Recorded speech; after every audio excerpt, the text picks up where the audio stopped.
கொடுக்காதவர், என்னை நடத்துகின்றவர், என்னை பாதுகாப்பவர், என் நேசர் நீரே. என்னை விட்டு கொடுக்காதவர், என்னை நடத்துகின்றவர், என்னை பாதுகாப்பவர், என் நேசர் நீரே.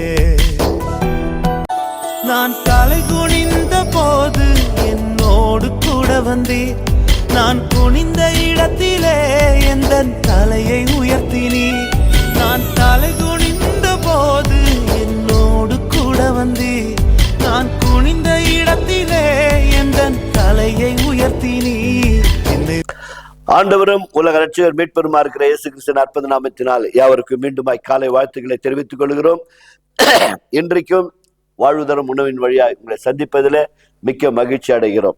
யோவான் எழுதின நற்செய்தி நூல் 11ஆம் அதிகாரம் 1-5 முடிய இறை பகுதிகளை நாம் வாசிப்போம். தயவு செய்து உங்கள் இடத்துல வேதாகமம் இருக்கும் என்று சொன்னால் எடுத்து வாசிப்பு என்று சொன்னால் மிக்க மகிழ்ச்சியா இருக்கும். வேத வசனங்கள் தான் நம்முடைய வாழ்க்கையை மாற்றுகிறது. மரியாளும் அவள் சகோதரியுமாகிய மார்த்தாலும் இருந்த பெத்தனியா கிராமத்தில் உள்ளவனாகிய லாசரு என்னும் ஒருவன் வியாதிப்பட்டிருந்தான். கர்த்தருக்கு பரிமள தைலம் பூசி தன் தலைமயிரினால் அவருடைய பாதங்களை துடைத்தவள் அந்த மரியாளே. அவனுடைய சகோதரனாகிய லாசரு வியாதியாய் இருந்தான். அப்பொழுது அவனுடைய சகோதரிகள், ஆண்டவரே, நீர் சிநேகிக்கிறவன் வியாதியாய் இருக்கிறான் என்று சொல்ல அவரிடத்தில் ஆள் அனுப்பினார்கள். இயேசு அதை கேட்ட பொழுது, இந்த வியாதி மரணத்துக்கு எதுவாய் இராமல் தேவனுடைய மகிமை விளங்குபடுவதற்கு எதுவாய் இருக்கிறது. தேவனுடைய குமாரனும் அதில் மகிமைப்படுவார் என்றார்.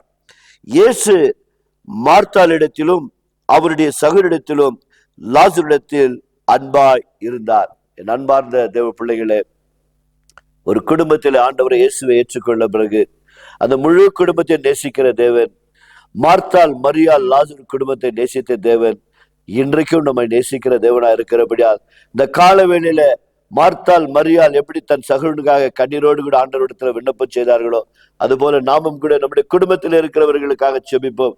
கிருபையுள்ள நல்ல ஆண்டவரை, சபையிலும் குடும்பத்திலும் தனிப்பட்ட வாழ்க்கையில வியாதிப்பட்டு பலவீனப்பட்டு ஆண்டவரை இருக்கிறார்கள் என்று சொன்னால் இப்போது நாங்கள் ஆண்டவரை உம்முடைய சமூகத்தில் அவர்களை கொண்டு வருகிறோம் அப்பா. இப்போது உம்முடைய வார்த்தையை அனுப்பி அவர்களை சுகப்படுத்தும்படியா செபிக்கிறோம். நீர் மகிமடிபடி இந்த வியாதிகள் எல்லாம் சுகமாக்கும்படியா நாங்கள் செபிக்கிறோம் ஆண்டவரே. எப்பேற்பட்ட வியாதியில, மருத்துவமனையில, வீடுகளில, கைவிடப்பட்ட சூழ்நிலை வீதிகள் இருந்தாலும் கூட என் தேவனுடைய வசனத்துல வல்லமை உண்டாண்டவர. ஆனால் கர்த்தர் தாமே இந்த நிகழ்ச்சியின் வழியாய் பார்க்கிற யாவருக்கும் சுகத்தை, பலத்தை, ஆரோக்கியத்தை கொடுங்கப்பா. அதோடு மாத்திரம் அல்ல ஆண்டவர, அவர்கள் வீடுகளிலே அவர்களுக்காக யார் பெயர் சொல்லி ஜெபித்து கொண்டிருக்கிறார்களோ அந்த பெயர்களை நாங்கள் மீண்டுமாய் நினைவு கூறுகிறோம். சுவாமி, நீர் உம்முடைய அற்புதத்தின் கரத்தை நீட்டி உம்முடைய வசனத்தை அனுப்பி ஆண்டவர் அவர்கள் எங்கிருந்தாலும் சுகத்தை கொடுக்க முடியாது நாங்கள் ஜெபிக்கிறோம். கர்த்தர், நீங்கள் அப்படியே செய்கிறமைக்காய் நன்றி. மார்த்தாள் மரியாளுடைய வாழ்க்கையில செய்த அதே அற்புதத்தின் தேவன் இந்த நிகழ்ச்சியை பார்க்கிற அத்தனை குடும்பங்களையும் நீங்க செய்ய முடியாது. மீட்பர் இயேசு நாமத்தால் ஜெபிக்கிறோம் பிதாவே, ஆமென். God bless you. கர்த்தர் உங்களை ஆசீர்வதிப்பாராக.